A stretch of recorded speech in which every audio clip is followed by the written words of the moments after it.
میرے بھائیوں، مولا علی علیہ السلام اور حضرت معاویہ ابن ابی سفیان رضی اللہ تعالیٰ عنہ کے درمیان ہونے والی جو جنگ ہے، جنگ صفین، یا اس کے علاوہ بھی جنگ جمل جو ہوئی سیدہ عائشہ، طلحہ و زبیر رضی اللہ عنہم اجمعین کے ساتھ، یا جنگ نہروان خوارج کے ساتھ، ان تینوں جنگوں میں اہل سنت اور اہل تشیع کا موقف کمبائنڈ ہے پوری امت کا کہ مولا علی خلیفہ برحق تھے، اپنی تمام جنگوں پہ وہ حق پر تھے، مخالفین کو غلطی لگی۔ اب اس میں اختلاف ہے، کوئی کہتا ہے اجتہادی غلطی لگی، کوئی کہتا ہے جان بوجھ کے، اس ٹاپک کو سائیڈ پہ رہنے دیں۔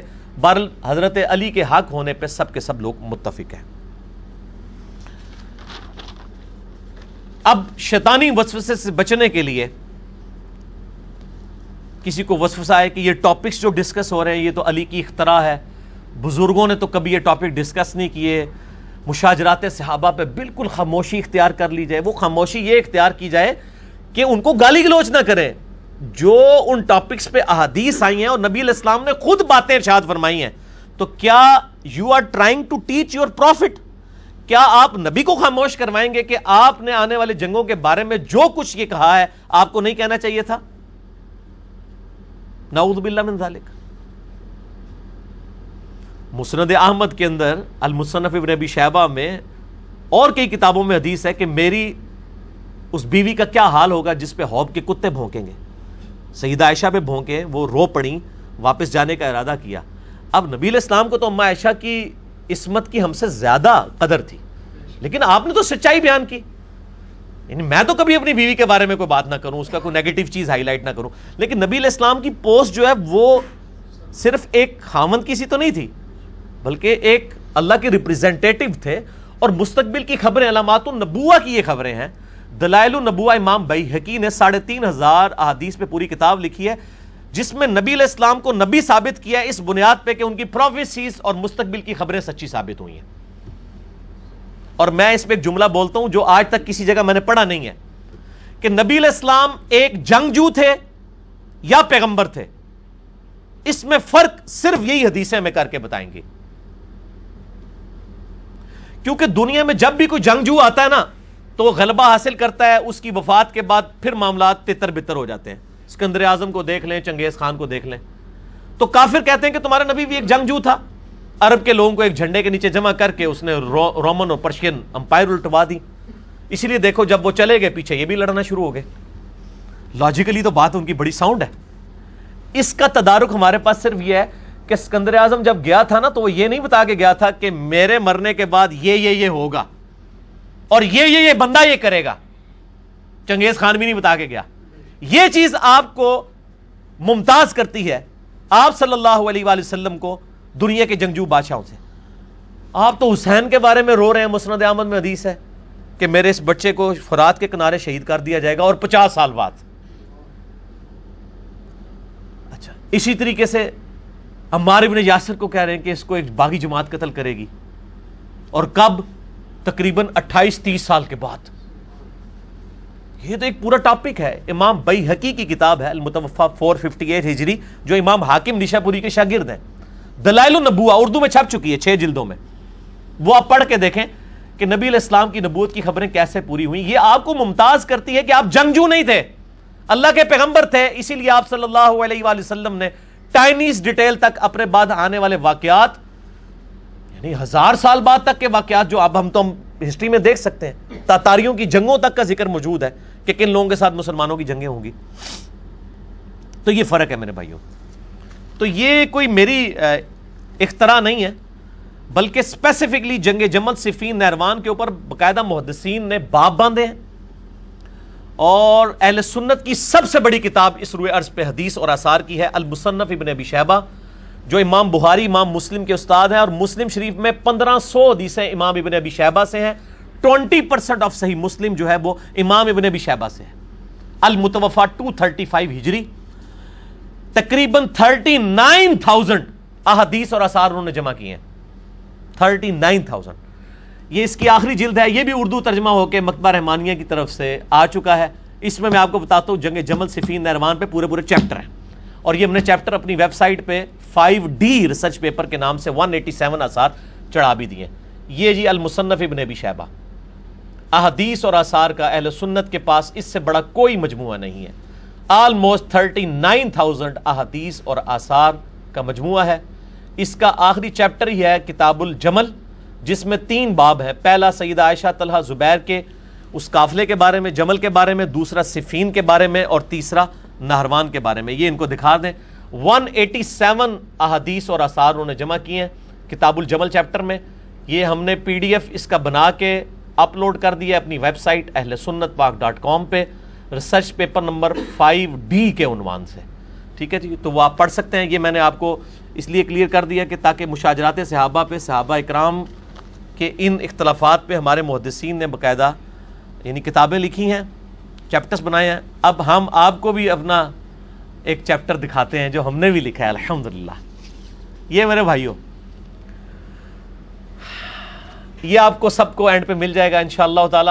واقعہ کربلا کا حقیقی پس منظر 72 صحیح الاسناد احادیث کی روشنی میں، جس میں 200 روایتیں میں نے اہل سنت کی مین سٹریم کی کتابوں سے، زیادہ تر بخاری و مسلم سے جمع کی ہیں. شہادت عمر سے لے کر واقعہ کربلا تک، جنگ صفین، نہروان، جنگ جمل کے اوپر، اور واقعہ کربلا کے حقیقی اسباب، اور شہادت عثمان کے بھی حقیقی اسباب. ایک تو وہ جعلی اسباب ہیں جی، ایک عبداللہ بن سبا تھا، 10,000 صحابہ کی مت مار دی اس نے، نعوذ باللہ.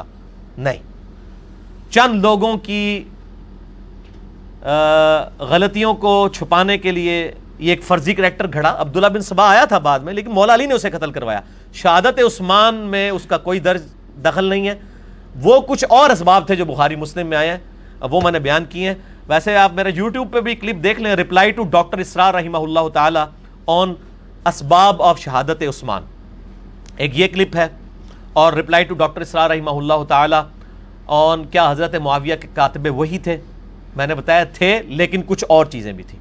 اور تیسرا کلپ ہے رپلائی ٹو ڈاکٹر اسرار رحمہ اللہ تعالی آن ہز اسٹیٹمنٹ اباؤٹ حضرت معاویہ رضی اللہ تعالیٰ عنہ. یہ 3 ہے. رپلائی ٹو ڈاکٹر اسرار اور ساتھ میرا نام لکھیں، وہ کلپ کھل جائیں گے. یہ میرے بھائیوں سب سے پہلے میں نے عربی میں لکھا، اس کے بعد اردو ترجمہ ہوا، پھر ہندی ترجمہ ہوا، پھر انگلش ترجمہ ہوا، اور انشاءاللہ تعالی فارسی ترجمہ بھی آلموسٹ ہو چکا ہے، وہ بھی آ جائے گا مارکیٹ میں. اور بنگالی اور پشتو کے اوپر بھی کام شروع ہو گیا ہے. ویسے تو عربی لکھ دیا تو علماء کے لیے تو عربی کافی ہونی چاہیے، لیکن ایڈی مشکل عربی ہے، وہ کہتے ہیں ترجمہ لے دو، کیونکہ حدیثوں کی عربی ذرا مشکل ہوتی ہے ایز کمپیئر ٹو قرآنک عربی کے. بہرحال یہ آپ مفت ڈاؤن لوڈ کر سکتے ہیں جی، ہماری ویب سائٹ اہل سنت پاک.com پہ 5B ریسرچ پیپر ہے. واٹس ایپ کے ہمارے جو بھائیوں کے نمبرز دیے ان سے PDF فری منگوا سکتے ہیں. ہارڈ کاپی یہ لاکھوں روپے کی مفت پورے ملک کے اندر تقسیم ہوتی ہے. یہاں پہ بھی جتنے 70-80 لوگ ہیں ان کو بھی ملے گی، بعد میں بھی. اور جو لوگ کیمرے پہ یہ دیکھ رہے ہیں ویڈیو، ماشاءاللہ لاکھوں لوگوں تک یہ پہنچے گی، تو وہ ہمارے عثمان بھائی سے رابطہ کریں جو بیچارے پورا دن ڈاک لکھتے رہتے ہیں، اور فری ڈاک جاتی ہے. ماشاءاللہ میں نے آپ کو بتایا کہ اللہ کے فضل سے 1 لاکھ روپے سے زیادہ کی ڈاک ہماری مہینے کی الحمدللہ جا رہی ہے فریلی پورے ملک کے اندر. اور اللہ تعالیٰ یہ معاملات چلا رہا ہے.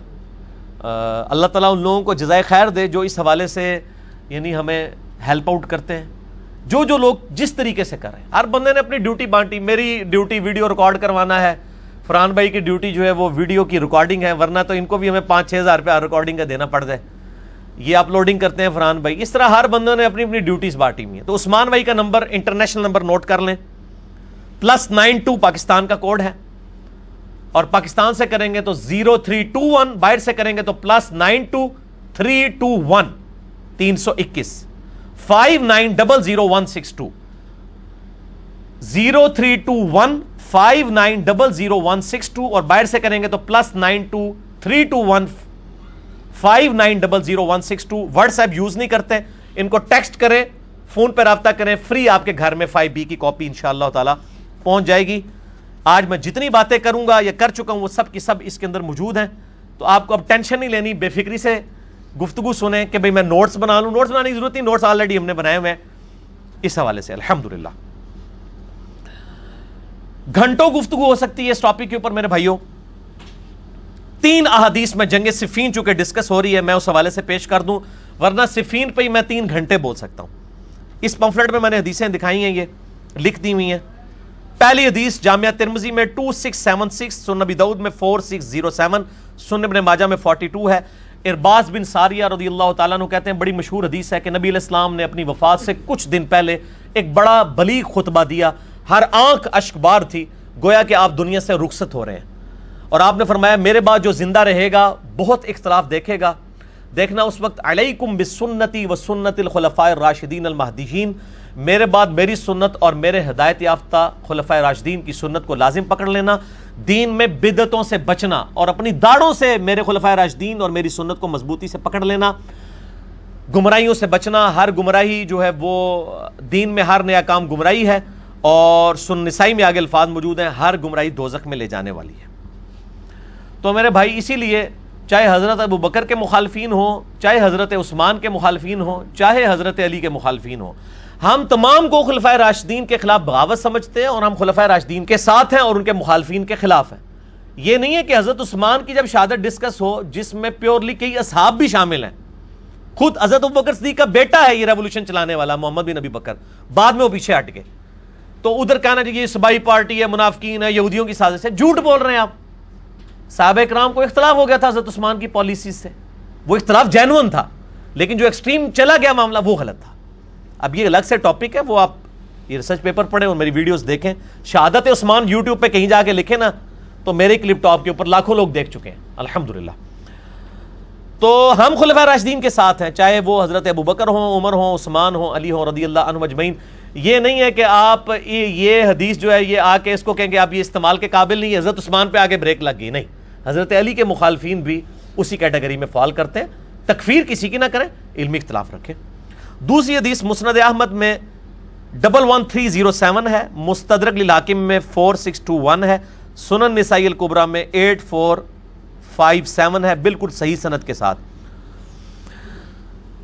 شیخ غلام مصطفیٰ ظہیر صاحب نے بھی اس کی سند کو صحیح کہا، شعیب آرنوت نے بھی صحیح کہا، شیخ زبیر علی زئی صاحب نے بھی، شیخ البانی نے بھی، کہ نبی علیہ السلام اپنی ایک زوجہ محترمہ کے گھر سے ایک دن باہر نکلے اور آپ صلی اللہ علیہ وآلہ وسلم تھوڑا دور چل کے گئے صحابہ کے ساتھ، تو آپ کی جوتی ٹوٹ گئی۔ آپ نے اپنی وہ جوتی اتار کے سیدنا علی کو گانٹھنے کے لیے دے دی، اور کچھ دور جا کے صحابہ کے ساتھ کھڑے ہو گئے، حضرت علی وہ جوتی گانٹھنا شروع ہو گئے وہیں بیٹھ کے، اور نبی علیہ السلام نے کہا کہ علی کا انتظار کرو، وہ آ جائے تو پھر چلتے ہیں، کیونکہ ایک جوتی پہن کے تو چلنا بھی دشوار ہے۔ نبی علیہ السلام نے دونوں جوتیاں اپنی اتار کے حضرت علی کو دے دی۔ پھر آپ صلی اللہ علیہ وسلم نے اپنے اصحاب سے فرمایا، جہاں پہ حضرت ابو بکر عمر بھی موجود تھے اس محفل میں، کہا کہ دیکھو اللہ تعالیٰ نے مجھے نبی بنا کے مبعوث کیا، قرآن کی تنزیل کی خاطر مجھے ایز اے لاسٹ ریزارٹ کافروں کے خلاف تلوار اٹھانا پڑی، مجبور ہو گئے۔ تم میں سے ایک شخص ایسا بھی ہے جسے قرآن کی تعویل کی خاطر مسلمانوں کے خلاف تلوار اٹھانی پڑے گی جس طرح مجھے کافروں کے خلاف اٹھانی پڑی۔ اب یہ بہت بڑی فضیلت تھی کہ نبی علیہ السلام کو کافروں کے خلاف تلوار اٹھانی پڑی قرآن کی تنزیل کی خاطر، اور اس صحابی کو قرآن کی تعویل کی خاطر مسلمانوں کے خلاف تلوار اٹھانی پڑے گی، جو سورۃ الحجرات کی آیت نمبر 17 میں آیا نا کہ اگر کوئی مسلمان گروہ باغی ہو جائے تو اس کے خلاف قتال کرو یہاں تک کہ وہ حق پر آ جائے۔ اس آیت کی پریکٹیکل تفسیر تم میں سے ایک شخص بننے جا رہا ہے۔ سورۃ الحجرات آیت نمبر 9 ہے، 17 نہیں ہے۔ تو حضرت ابو بکر نے کہا انا یا رسول اللہ، کیا وہ خوش نصیب میں ہوں؟ فرمایا لا، حالانکہ آپ علیہ السلام کی زبان سے کبھی لا نہیں نکلتا تھا، پورا اوائڈ کرتے تھے، نہ کا لفظ نہ بولوں، نہ بولوں ہی نہ، اسی لیے کسی کو نہ کرتے بھی نہیں تھے، جو کچھ تھا لوگوں کو دے دیا کرتے تھے۔ مجھے ضمناً ایک حدیث یاد آ گئی صحیح بخاری میں، نبی علیہ السلام ایک چادر اوڑے ہوئے آئے باہر، ایک صحابی آیا، کیا رسول یہ چادر مجھے دے دیں۔ آپ اندر گئے، پچھلے باقی صاحب نے کہا حضور کے پاس تو اوڑھنے کے لیے اس وقت چادر ہی ہے، کیا تم نے وہی مانگ لی ہے؟ ٹھیک ہے، تو اس نے کہا میں نے تو اس لیے مانگی ہے کہ مجھے اس میں کفن دیا جائے، یہ صحیح بخاری میں حدیث ہے۔ نبی علیہ السلام آئے اب آپ نے اوپر والی چادر بھی اتار لی, صرف تہمت پہنی ہوئی ہے, وہ چادر فولڈ کر کے اس کو گفٹ کر دی. لا کرتے ہی نہیں تھے. اور صحابہ کہتے ہیں کہ واقعی اس صحابی کو پھر اسی چادر میں دفن بھی کیا گیا, اتنا خوش نصیب وہ شخص تھا. تو نبی علیہ السلام لا نہیں کرتے تھے. ابو بکر رضی اللہ تعالیٰ نے عرض کی, یا رسول اللہ میں ہوں؟ فرمایا لا. حضرت عمر نے کہا انا یا رسول اللہ, کیا میں ہوں وہ خوش نصیب؟ فرمایا نہیں, بلکہ وہ خوش نصیب وہ ہے جو میری جوتیاں گانٹھ رہا ہے. صحابہ دوڑے مولا علی کی طرف کہ یار اتنی بڑی فضیلت مولا علی کے لیے جو ابو بکر عمر کو نہیں ملنے والی. تو حضرت علی سے انہوں نے کہا یا رسول, نبی علیہ السلام نے آپ کے بارے میں یہ فرمایا. حضرت علی مسکرا پڑے. صحابہ کہتے ہیں ہم سمجھ گئے کہ حضرت علی کو یہ بات پتہ تھی کہ انہوں نے آن دا بہاف آف پروفٹ مسلمانوں کے خلاف تلوار اٹھانی ہے. تو میرے بھائی جسے یہ پتا ہو کہ اس نے نبی کے بہاف پہ تلوار اٹھانی ہے, اس کے بارے میں یہ کہنا کہ علی پچھتاتا تھا بعد میں. وہ جی مصنف ابن ابی شیبہ میں کہ جنگ جمل میں جب مخالفین کی لاشیں دیکھیں تو مولا علی رو پڑے اور کہا کہ کاش میں صرف جنگ جمل سے 20 سال پہلے ہی فوت ہو جاتا. اور میرے بھائی وہ تو یہ روتے تھے کہ یہ دن نہ مجھے دیکھنا پڑتا. کہاں پہ علی جس نے 8 سال کی عمر میں نبی علیہ السلام کا ساتھ دیا اور اس کی زندگی میں رومن اور پرشین امپائرز گری, اور اسی کو اپنی زندگی میں یہ لمحہ دیکھنا پڑ رہا ہے کہ اسلامک ریاست ٹوٹتی جا رہی ہے. تو وہ تو یہی کہے گا نا کاش میں پہلے ہی مر چکا ہوتا, یہ برے دن نہ آتے مسلمانوں کے اوپر. جیسا کہ سیدہ مریم کو جب فرشتے نے آگے بشارت دی کہ تیرے بیٹے کو ہم نشانی بنانے والے ہیں, تو انہوں نے کیا کہا تھا؟ سورہ مریم میں آتا ہے کاش میں مر کے مٹی ہو چکی ہوتی. تو کیا ان کو حضرت جبرائیل کی بشارت پہ یقین نہیں تھا؟ لیکن ظاہر ایک ٹینشن تو تھی, انسان تو تھے. حضرت سیدہ مریم کیا میں بچہ لے کے جاؤں گی, حالانکہ فرشتے نے پوری تسلی دی اللہ تیرے ساتھ ہے, لیکن انسان تو انسان ہے نا. تو یہ حضرت علی اپنی جنگ پہ نہیں پچھتاتے تھے. جس کو نبی کی مور لگی ہو وہ تو دھڑلے سے جنگ کرتا ہے, اسی لیے تینوں جنگوں میں کلین سویپ کیا ہے, جو آپ کرکٹ کی فیلڈ میں کہتے ہیں نا کلین بولڈ کیا ہے سب کو. صحابہ ساتھ تھے, تینوں بر اعظموں میں لوگ آپ کے ساتھ تھے, مولا علی کے ساتھ. تو پچھتاتے تھے. یہ شریف آدمی یہی ہوتا ہے کہ وہ مخالفین پہ بھی وہی روتا ہے. ٹھیک ہے, طلحہ کے بیٹے کی لاش پڑی ہوئی ہے تو مولا علی گریہ کر رہے ہیں. نہج البلاغہ میں بھی ہے, مصنف ابن ابی شیبہ میں آپ جمل کا چیپٹر کھول کے پڑھ لیں. تو مولا علی مسکرا پڑے.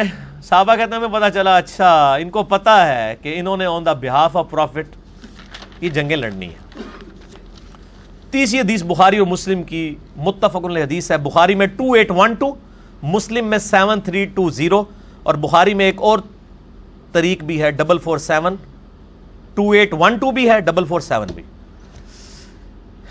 عمار ابن یاسر کے بارے میں یہ حدیث اتنی سخت حدیث ہے کہ شیخ زبیر علی زئی رحمہ اللہ تعالیٰ کہا کرتے تھے علی بھائی جب میں یہ حدیث پڑھتا ہوں نا میں کانپ اٹھتا ہوں کہ میں اس کی تعویل کیا بیان کروں.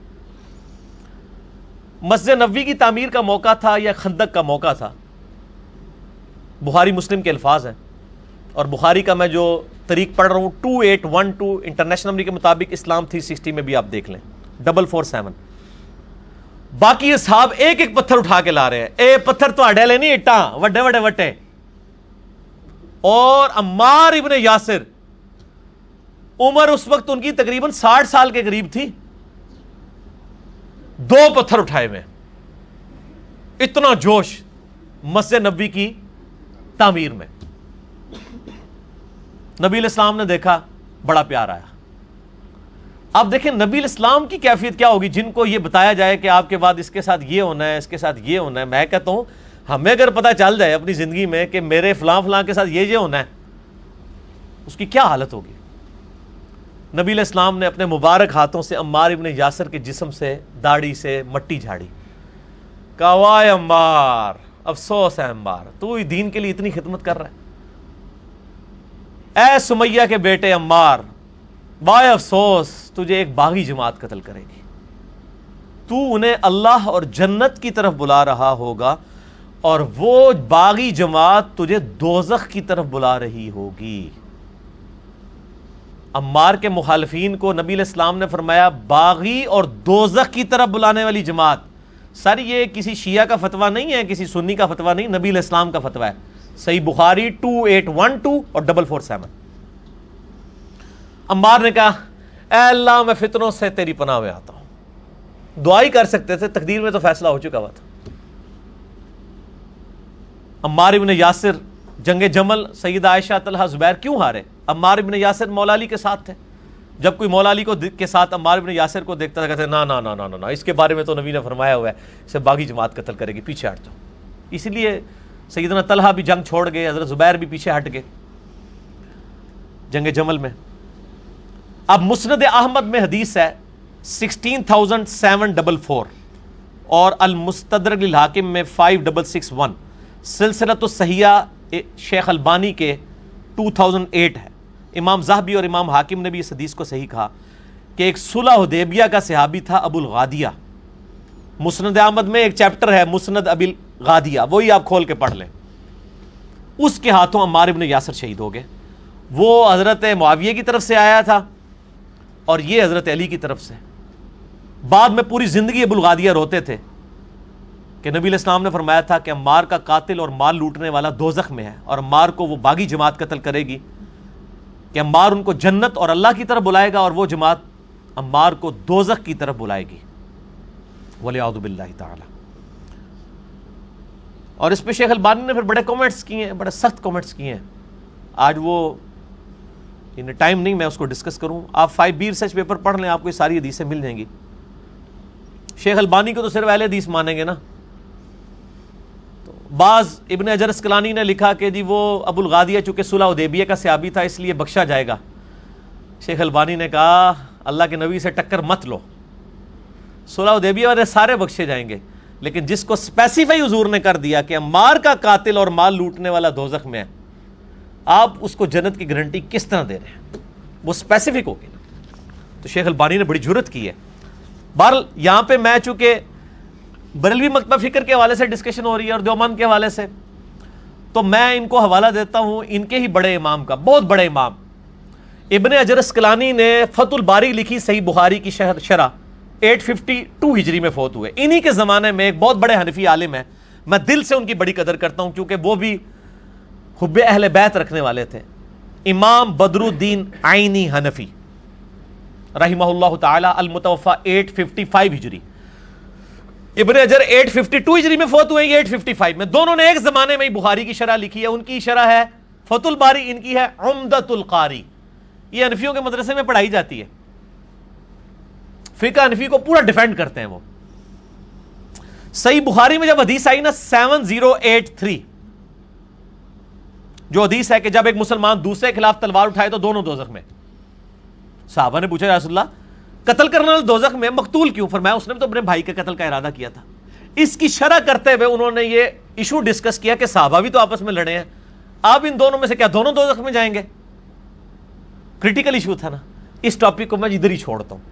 اس کو انشاءاللہ ایک دفعہ تو میں نے آپ کے ساتھ کوسچن آنسر میں ایڈریس بھی کیا. بہرحال میں صرف امام عینی کے کمنٹس بتاتا ہوں کہ امام عینی کے کمنٹس ورڈ بائی ورڈ، یہ آپ لوگوں کو میں نے ای میل بھی کر دی، اگر کوئی بعد میں منگوائے. یہ کمنٹس جو ہیں وہ غلام سعود سعیدی صاحب نے شرح صحیح مسلم میں بریلویوں نے خود نقل بھی کی ہیں. ورڈ بائی ورڈ امام عینی کیا کہتے ہیں؟ وہ کہتے ہیں انہوں نے علماء کی اور ائمہ کی رائے نقل کی کہ بھئی حضرت علی کے ماننے والے کو 2 اجر ملیں گے اور حضرت معاویہ کی جماعت کو 1 اجر ملے گا، جو آج بھی علماء کہہ رہے ہوتے ہیں جی دونوں ہی ٹھیک ہیں. حالانکہ گورا تو یہ بات کبھی نہیں مانے گا کہ ایک جنگ جس میں ہزاروں لوگ مر جائیں اور دونوں ہی ٹھیک ہوں، جبکہ نبی علیہ السلام بھی کہہ رہے ہوں کہ عمار جو ہے جنت کی طرف بلائے گا اور عمار کے مخالفین دوزخ کی طرف بلائیں گے. تو پھر سب دونوں بیک وقت کیسے ٹھیک ہو گئے؟ یہ دھوکہ آپ کسی اور کو دیں. تو جرت کرنے والے لوگ ہیں. امام عینی نے جرت کی ہے. انہوں نے کیا کہا؟ ورڈ بائی ورڈ امام عینی کے کمنٹ سنیں. میں کہتا ہوں کہ حضرت معاویہ کی خطا کو اجتہادی کیسے کہہ دیا جائے جبکہ ان کے اجتہاد پر کیا دلیل ہے؟ حالانکہ ان کو یہ حدیث پہنچ چکی تھی کہ عمار کو ایک باغی جماعت قتل کرے گی اور عمار کو حضرت معاویہ کے گروہ نے شہید کیا تھا. کیا حضرت معاویہ اس پہ راضی نہیں ہے کہ اللہ تعالیٰ ان کو برابر چھوڑ دے بجائے اس کے کہ وہ 1 اجر کی امید رکھتے ہوں؟ یہ جناب امام عینی کے کمنٹس ہیں. امام عینی وہ ہیں کہ حنفی شاید وضو کر کے ان کا نام لیں، بہت بڑے بزرگ ہیں، 855 ہجری میں فوت ہوئے ہیں.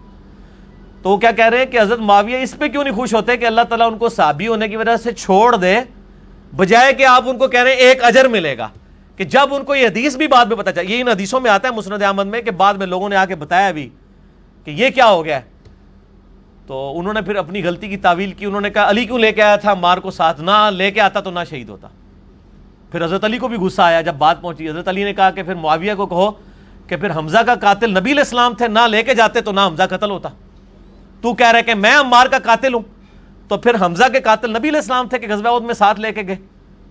یعنی وہ بات اس کے اوپر تمام فقہاء نے لکھا ہے کہ پہلا شخص اس امت میں جس نے اپنی واضح غلطی کی غلط تعویل کی ہے وہ حضرت معاویہ رضی اللہ تعالیٰ عنہ ہے کہ انہوں نے حضرت عمار کے قتل کی اتنی غلط تعویل کی. بس میں اتنے کمنٹس کے اوپر رہتا ہوں, میں پارلیمانی زبان سے آگے نہیں جانا چاہتا. تو یہ کمنٹس کیے, اور یہ جو کمنٹس ہیں یہ ان کے اپنے کمنٹس نہیں, امام نسائی کے بھی یہی کمنٹس ہیں. امام نسائی رحمہ اللہ, جن کی یہ سنن نسائی پڑھی ہوئی ہے مسلم کے نیچے, اہل سنت کے مین امام ہے, 303 ہجری میں فوت ہوئے. جب دمشق گئے تو آپ کو پتا ہے اسپین میں تو آل امیہ کی حکومت رہی, باقی جگہ آل عباس کی تھی, وہ تو سب و شتم ختم ہو گیا. دمشق میں لوگ حضرت علی پہ ابھی تک لعنت کرتے تھے, 300 سال گزر چکے تھے. تو حضرت امام نسائی کو بڑا غصہ آیا, انہوں نے پھر ارادہ کیا کہ میں حضرت علی کے فضائل پہ ایک کتاب لکھوں. انہوں نے ایک کتاب لکھی خصائص علی, ٹھیک ہے, خصائص علی, 194 احادیث صرف مولا علی کی شان میں بیان کی.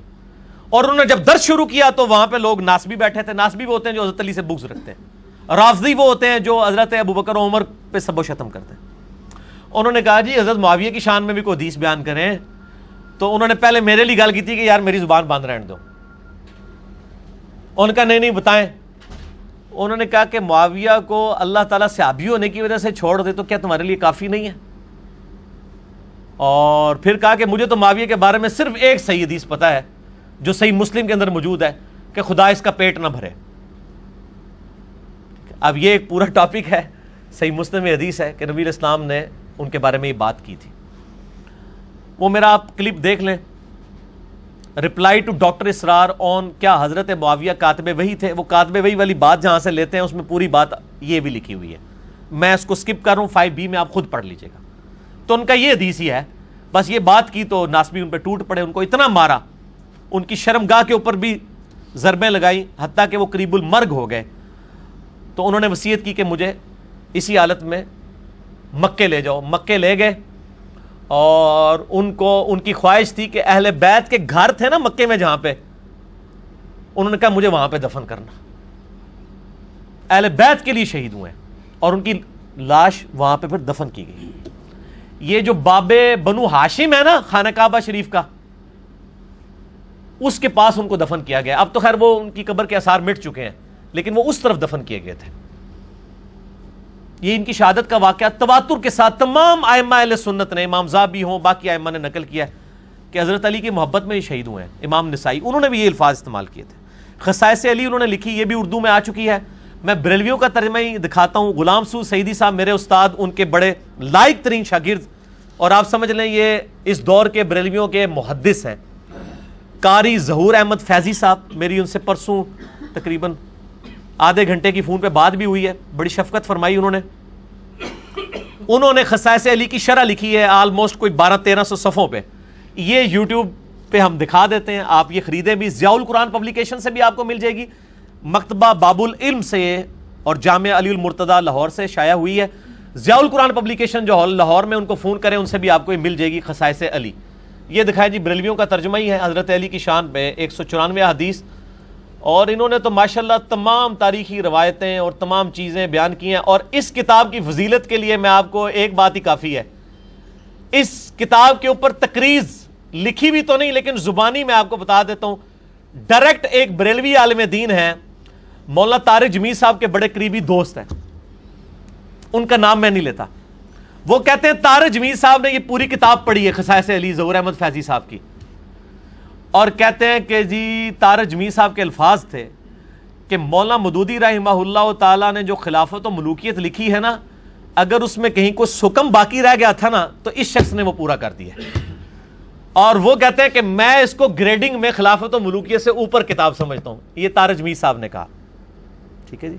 خصائص علی حضرت علی کی شان میں امام نسائی نے لکھی ہے, اور یہ جو شرح لکھی ہے نا انہوں نے ظہور احمد فیضی, اور یہ طارق جمیل صاحب کا یہ حوصلہ ہے کہ دیوبندی عالم ہو کے ایک بریلوی عالم کی شرح کو کہہ رہے ہیں کہ اتنی بہترین شرح ہے. یہ طارق جمیل صاحب کے چونکہ کامنٹس ہیں اس لیے میں اس کتاب کو انٹروڈیوس کروا رہا ہوں. یہ تو 1000 کاپیاں اس کی اس وقت 2011 میں چھپی تھی, شاید ساری بھی نہ بکی ہوں, لیکن امید ہے انشاءاللہ جب ہم انٹروڈیوس کرواتے ہیں تو پھر نئی پرنٹنگز کروانی پڑ جاتی ہیں لوگوں کو. تو یہ نیکی کریں, اور ان کے ساتھ بھی نیکی ہے. یہ کتاب پہ اگر کوئی نمبر لکھے ہیں تو میں بول بھی دیتا ہوں آپ کو. ہاں جی لکھیں براہ رابطہ. ایک نمبر ہے 030024955037, دوسرا نمبر بھی 0300 کے ساتھ ہے 45173665, تیسرا نمبر بھی 0300 کے ساتھ ہے 41500021. ان تینوں میں سے اس مصنف کا نمبر کوئی بھی نہیں ہے. ان کا نمبر میرے پاس سیف ہے. ان کا نمبر میں ان کی اجازت کے بغیر اس طرح ان کیمرہ بتا نہیں سکتا. جو لکھے ہیں انہوں نے میں نے وہ بتا دیے, تاکہ اگر کسی نے کتاب منگوانی ہو تو یہ منگوا سکتے ہیں. میں تو 2012 میں خریدی تھی, اس وقت ساری پڑھی تھی, تو آج یہ اتنے سالوں کے بعد ضرورت پڑی. شکر ہے یہ کتاب بڑی مشکل سے ملی ہے. یہ کہیں ایک بھائی کو دی تھی تو وہ شکر ہے کہ آخری وقت میں مل گئی. یہ بھی کرامت ہوئی ہے جی, ورنہ یہ بیچارے ڈھونڈ رہے ہیں, 1 مہینے سے نہیں مل رہی تھی. لیکچر سے تھوڑی دیر پہلے انہوں نے گھر فون کیا, ان کے لب گئی ہے. او بھائی اے اللہ دی تائید ہے. کل تک بھی میں اتنا پریشان, میں نے وہ شاپ پہ بھی فون کیا, وہ کہتے ہیں نسخے ختم ہوئے ہیں لاہور سے. میں نے کہا لو, پہلے میں نے ارادہ کیا کہ میں آپ لوگوں کو کہوں کہ لاہور سے لیتے ہیں, میں نے دکھانی ہے. آج میں درس سے پہلے بڑا پریشان تھا, میں نے اس کو پھر گلا کیا, میں نے کہا یار میں نے دکھانی تھی وہ کتاب. ویسے تو میرے پاس اور لوگوں کی بھی موجود ہے, لیکن بریلویوں کی دکھائیں تو وہ اپنا ترجمہ پڑھیں گے. تو انہوں نے بائی چانس فون کیا, انہوں نے کہا یہ لب گئی ہے. ان کی وائف نے کہا شکر الحمدللہ ہم نے یہ دکھا دیا, اللہ کا شکر ہے. یہ علامہ عینی کے یا امام نسائی کے کامنٹس اپنے ذاتی نہیں ہیں. ان کو سپورٹ ملتی ہے مولا علی علیہ السلام کے کامنٹ سے بھی, عمار ابن یاسر کے کامنٹ سے بھی, عبداللہ بن عمر کے کامنٹ سے بھی. 5B ریسرچ پیپر میں نے سارے لکھ دیے ہیں. میں آپ کو جستا جلدی بتا دیتا ہوں. المستدرک الحاکم میں 6360 نمبر حدیث ہے. مجموع الزوائد میں 12054 ہے کہ عبداللہ بن عمر کہتے ہیں مجھے پوری زندگی کبھی کسی بات کا اتنا غم نہیں ہوگا جتنا مجھے اس بات کا غم ہے کہ میں نے مولا علی کے ساتھ مل کے مولا علی کے مخالفین باغیوں کے خلاف قتال نہیں کیا. یہ لوگ پیش کرتے ہیں نا, عبداللہ بن عمر بھی تو دیکھیں وہ غیر جانبدار ہو گئے تھے. سر وہ غیر جانبدار ہوئے ہیں, لیکن موت کے وقت آل امیہ نے ان کو شہید کروایا. حجاج ابن یوسف نے ان کے پاؤں میں زہر آلود نیزہ مروایا تھا, صحیح بخاری میں موجود ہے. جس آل امیہ کی مخالفت انہوں نے نہیں کی, انہوں نے ان کو بھی نہیں بخشا. تو عبداللہ بن عمر آخری وقت میں کہتے تھے, حاکم میں 6360 ہے, اب ہم نے یہ اس میں ڈال دی ہوئی ہے اس میں, کہ مجھے مولا علی کے ساتھ مل کے سورہ نساء آیت نمبر 59 وَأُولِي الْأَمْرِ مِنْكُمْ, حکمران کی بھی اطاعت کرو, اور سورۃ الحجرات آیت نمبر 9 کے باغی گروہ کے خلاف قتال کرو. مجھے اللہ کا حکم مانتے ہوئے مولا علی کا ساتھ دینا چاہیے تھا کہ اسلامی نظام بچ جاتا, ابو بکر و عمر کی خلافت دوبارہ سے زندہ ہو جاتی. لیکن تقدیر غالب آئی. سنن کبریٰ البیہقی میں 16498 نمبر حدیث ہے. عمار ابن یاسر کہتے ہیں کہ اہل شام کے بارے میں یہ مت کہو کہ انہوں نے کفر کیا, بلکہ کہو کہ انہوں نے فسق کیا, انہوں نے ظلم کیا. یعنی جنگ صفین جو مولا علی کے خلاف لوگ کھڑے ہوئے ان کو کافر نہ کہو, مسلمان تھے, ہمارے بھائی تھے, کہو فاسق تھے اور ظالم تھے.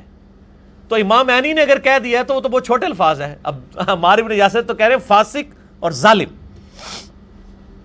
اب تو مولا علی کا فتویٰ بھی آنے والا ہے, علیکم بسنتی و سنت الخلفاء الراشدین المہدیین. مولا علی کے بارے میں المصنف ابن ابی شیبہ میں قنوت والے چیپٹر میں 7050 نمبر حدیث ہے کہ مولا علی نے اپنی فجر اور عشاء کی نمازوں میں قنوت نازلہ پڑھی, اللہم علیک بمعاویہ و اشیائہ, اے اللہ معاویہ اور اس کے شیعہ کو نپٹ لے, عمر ابن عاص اور اس کے شیعہ کے ساتھ نپٹ لے, قیس اور ابا سلمہ کے شیعہ کے ساتھ تو نپٹ لے, ان کو تباہ و برباد کر کے, ان کی وجہ سے خلافت کا نظام تباہ ہو رہا ہے. تو مولا علی نے قنوت نازلہ پڑھی, لعنت نہیں فرمائی, قنوت نازلہ پڑھی, اللہ سے دعا کی. اور مصنف ابن ابی شیبہ میں ہی 37880 ہے. یہ ساری روایتیں اس میں 5B ریسرچ پیپر میں موجود ہیں المصنف ابن ابی شیبہ میں, کہ مولا علی سے پوچھا گیا یہ مقتولین صفین جو آپ کے خلاف کھڑے ہوئے ہیں ان کے بارے میں آپ کا کیا خیال ہے؟ تو انہوں نے کہا میری طرف سے جو لڑے ان کو تو نبی نے گارنٹی دی ہے جنت کی, میں تو امید کرتا ہوں وہ جنتی ہیں. جو میرے مخالفین ہیں جن کو معاویہ نے میرے خلاف ورگلایا, میں اللہ سے امید کرتا ہوں اللہ ان کو بھی معاف کر ہی دے گا. ان بیچاروں کو نہیں پتا تھا, وہ تو شہادت عثمان کے اس مسئلے میں آ کے یوز کیا گیا اس کو ایز اے ایشو, جس طرح کہ یہاں پہ بھی ایشوز کچھ اور ہوتے ہیں اور فرنٹ پہ کوئی اور ایشو لائے جاتے ہیں, ایک پولیٹیکل طریقہ ہوتا ہے. تو پھر معاملہ میرے اور معاویہ کے درمیان اللہ کی عدالت میں پیش آئے گا. یعنی حضرت معاویہ رضی اللہ تعالیٰ کے بارے میں حضرت علی نے کبھی ان کو معاف نہیں کیا, دوسری طرف جنگ جمل والے لوگوں کے بارے میں آپ المستدرک الحاکم میں پڑھ کے دیکھ لیں، سنن نسائی الکبریٰ کے اندر میں نے پمفلٹ میں ڈالا ہے کہ حضرت علی کہتے ہیں، یہ جو آیت ہے سورۃ الحجر کی 47 نمبر، وَنَزَعْنَا مَا فِي صُدُورِهِم مِّن غِلٍّ، کہ اللہ تعالیٰ اہل ایمان کے دلوں سے قدورتیں دور کر دے گا. جنت میں وہ آمنے سامنے ایک دوسرے کے ساتھ سامنے بیٹھے ہوں گے، تکیوں پہ ٹیک لگائے. میں اللہ سے امید کرتا ہوں یہ میرے طلحہ، زبیر اور حضرت عثمان کے بارے میں ہوگا کہ اللہ تعالیٰ ہمارے جو اختلافات ہیں دور کر دے گا. لیکن وہاں آپ نے نہ تو جنگ نہروان والوں کا نام لیا، نہ جنگ صفین والوں کا. اور ڈاکٹر اسرار صاحب نے غلطی سے یہ روایت پڑھ کے نہ تو حضرت معاویہ کا نام خود سے داخل کر دیا تھا. پھر میں نے ڈاکٹر اسرار صاحب کے رد پہ، حالانکہ میرے استاد ہیں، میں نے پھر reply to doctor Israr on his statement about حضرت معاویہ کہ نہیں، مولا علی نے ان کو معاف نہیں کیا، یہ اصحاب جمل کے بارے میں ان کا فرمان ہے.